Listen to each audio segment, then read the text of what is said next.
Well, okay, so as you can tell, I'm here at Tactical Response. James Yeager was kind enough to let me use his super fancy dancy studio here. And I'm here with one of the fellow students I just met, Bryan Norris. And Bryan is a pastor in North Carolina, in the Charlotte area. And you might think it's strange that a pastor is here at Tactical Response taking training.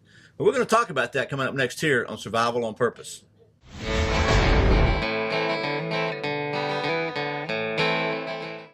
Welcome back to Survival on Purpose, your home for trustworthy information and gear reviews related to camping, survival, and general preparedness for regular folks. My name is Bryan. Thanks for joining me. And as I said, I'm here with Bryan Norris. And Bryan is not only a pastor, but he's also an author. He writes for Ammo Land, and he's got a YouTube channel called Rev 2 to Limit. So there'll be a link in the video description below. I highly encourage you to go check it out and hit that subscribe button for Bryan. So Bryan, thanks for taking a minute here. I know you got to get out and talk to your wife.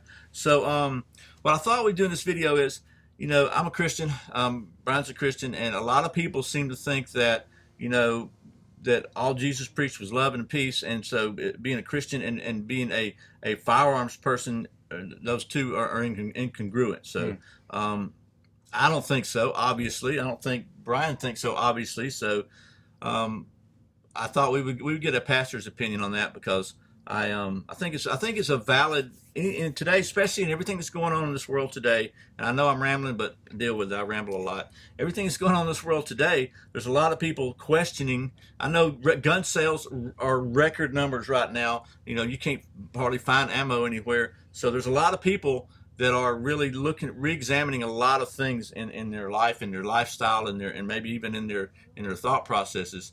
And so let's just talk about it. So what is the pastor's perspective on that? Yeah, so it's really simple. I train with firearms, and I carry firearms to save, to preserve life, not to kill or to take life. It is to save life. And for me, I'm a dad. But not only am I dad, I take care of a group of people that God has called me to shepherd, to protect. And there are these principles about what shepherding is. And I think God made us living souls, right? And so the soul is body and spirit and emotional self, right? So it's the whole person. And there are things that have to be cared for about the whole person. So 1 Timothy 5:8 says that if, and I'm going to paraphrase here, if I as a father don't care for, if I don't provide, the word is provision, for my household, for my whole family, I'm worse than an unbeliever. I'm worse than an infidel. And if you start to do a study of what that word provision says, or what it means I need to care for the well-being of my family that God has given me. And that's physical well-being, that's spiritual well-being, that's emotional well-being. I have a lot of responsibility. And if I don't do all that's within my power to care for them well, then I am not using the resources, the life that God has given me well. I'm wasting my life. And that's just not what I'm here for. That's why I'm training. Yeah, and I'm paraphrasing, but I'm pretty sure that there's a in the Gospels, Jesus said, if you don't have a sword, you need to buy one. Yeah. So. I don't mean to interrupt, but basically a world without evil would be a world that you could make an argument for not needing defensive instruments for. Right. But the naive position that if we just have enough whatever, then everything's going to be okay is speaking to somebody who hasn't lived enough life to see how bad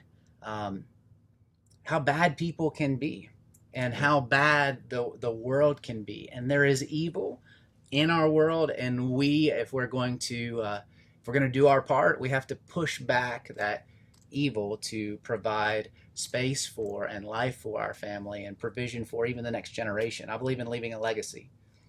Yep. So a lot of people may have the question, because just to cut to the chase, be real. Yeah. If you've seen some of James Yeager's videos, you know that he might use some colorful language sometimes.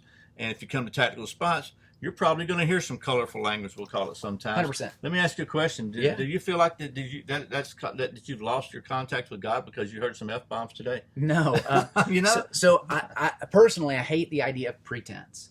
Yeah. The truth of the matter is, behind closed doors, a lot of people that, like I said before, put up window dressing are not that person in other times. So let me ask you: Has there been a time when you hit your thumb with a hammer?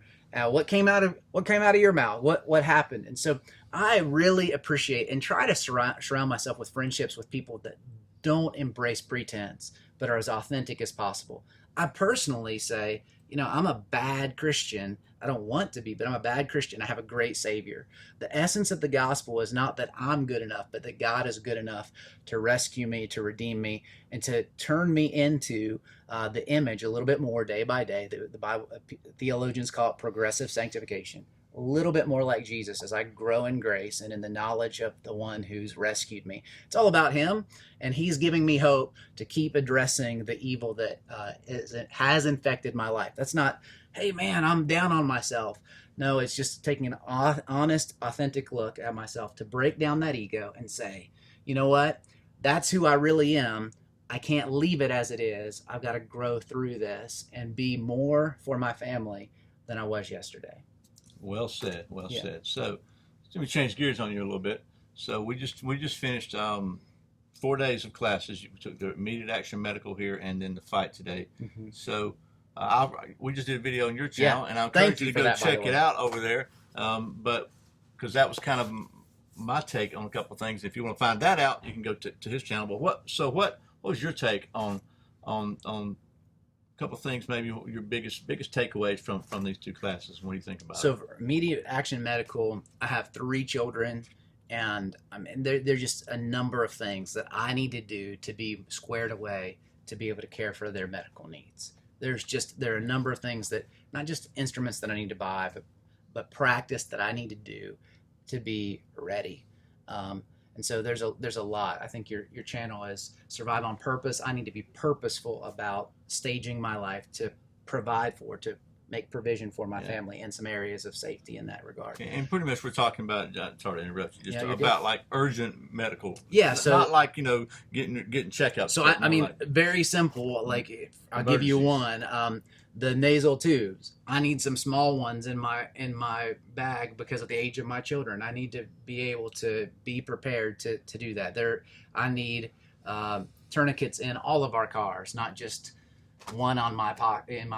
There are a number of things that I need to do to be more prepared. First aid kits are not enough.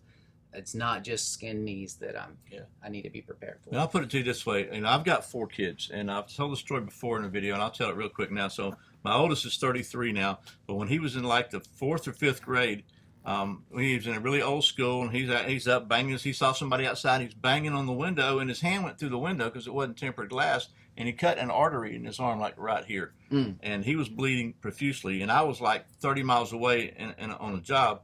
And I got a call, hey, Eric's been taken to the hospital emergency room. He's bleeding real bad. And so I'm in the truck. That was kind of before massive cell phone days. And I don't know how many red lights I ran to get there. But long story short, they could not stop his bleeding. He cut some arteries, enough arteries the direct pressure wouldn't do it. And they got him to the front of the school, and they said there was blood everywhere. They thought and one of the nurses knew enough to put a pressure point right here. And the paramedics said that if she hadn't done that, then he would have died. I get choked up every time I think about it. Brother. He would be dead right now. And they didn't have any tourniquets. If they'd had a tourniquet, they could have stopped that like that. And a lot of people used to say, no, tourniquets are bad. That's gone, man. Tourniquets save lives.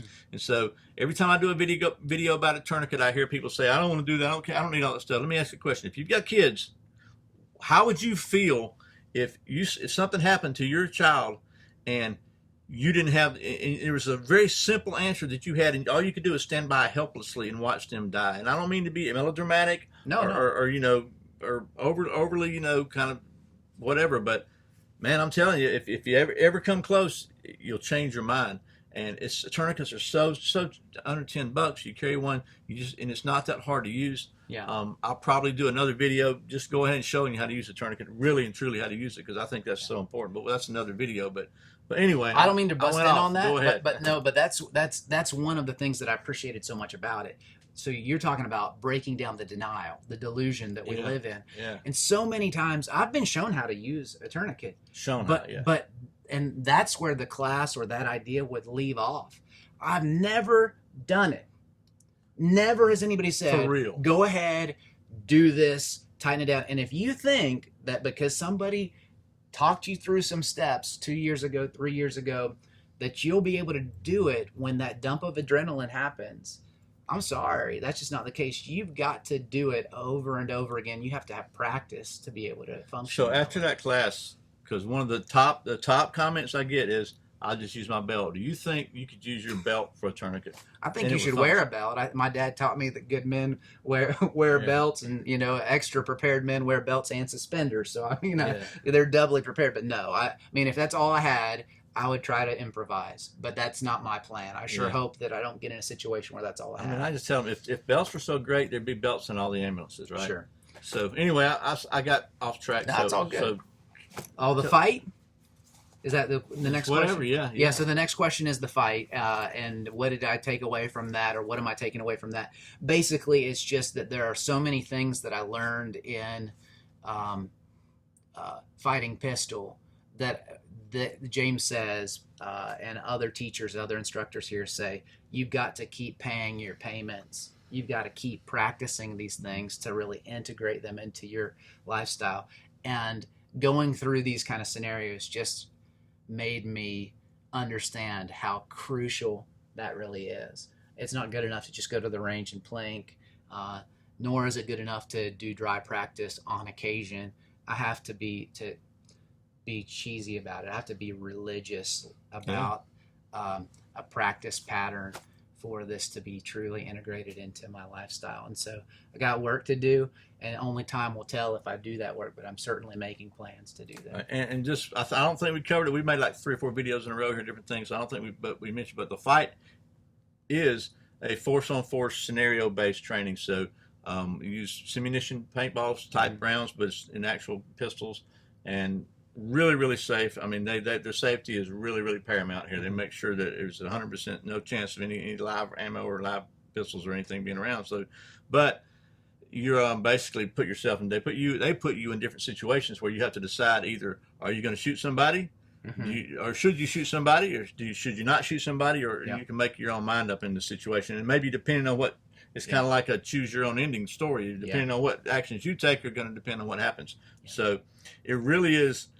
It's more about mindset, which is number one, than anything else. But you got to have your skills. If your skills are not there and you haven't done your practice, then your fundamentals, and you're going to be handicapped in life. So they're kind of tactical things that you're kind of get frozen on, and they're moral, kind of philosophical.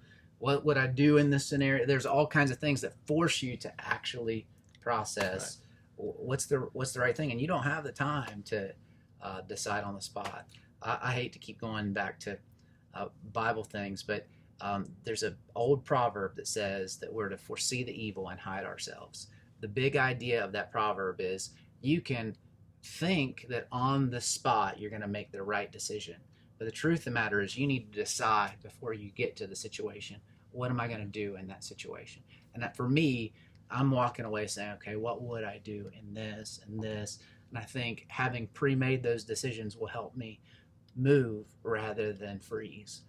Yeah, absolutely. So I obviously wasn't your first class either, right? So no, this is my third class here, and I've taken a few classes in other places. Yeah. So obviously we both think that tactical response is a really good place to get training, and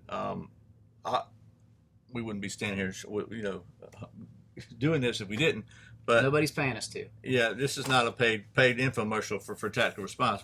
I've said it on a lot of videos. You've heard it.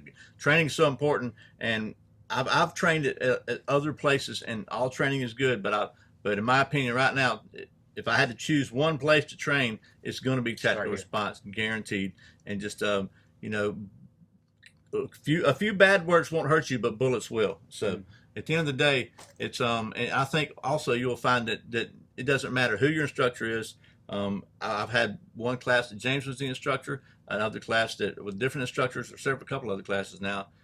100% all of them top notch, because they're professionals here. So anyway, I'll stop rambling. I'll try to.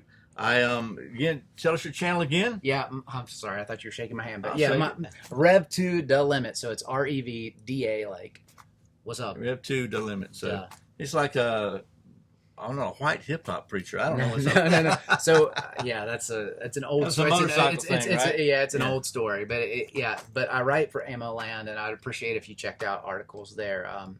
Chuck Norris and Bryan Norris there too. Oh, Chuck Norris and Bryan Norris. Are you related? No, we're not. Oh, man. But my uncle says that we are. He's not. You know, this hand has shaken Chuck Norris's hand. That's all Really? I'll say. Yes, man. It's like so every now and then I have to watch it because it wants to break something. Yeah. So anyway, we're rambling as usual. So thank you for your time. Yeah, as always, thank you for watching Survival on Purpose. I put out a brand new video every Friday and every Saturday, sometimes random videos throughout the week. You don't have to go away, man. So if you want to make sure you don't miss a single one, I invite you to go to survivalonpurpose.com/subscribe. And hopefully by the time this video comes out, I'll have a Patreon account. Check out his Patreon. If not, just stick around. So anyway, once again, I really appreciate all your support. Remember, survival's not an accident, so be prepared. I'll see you next time.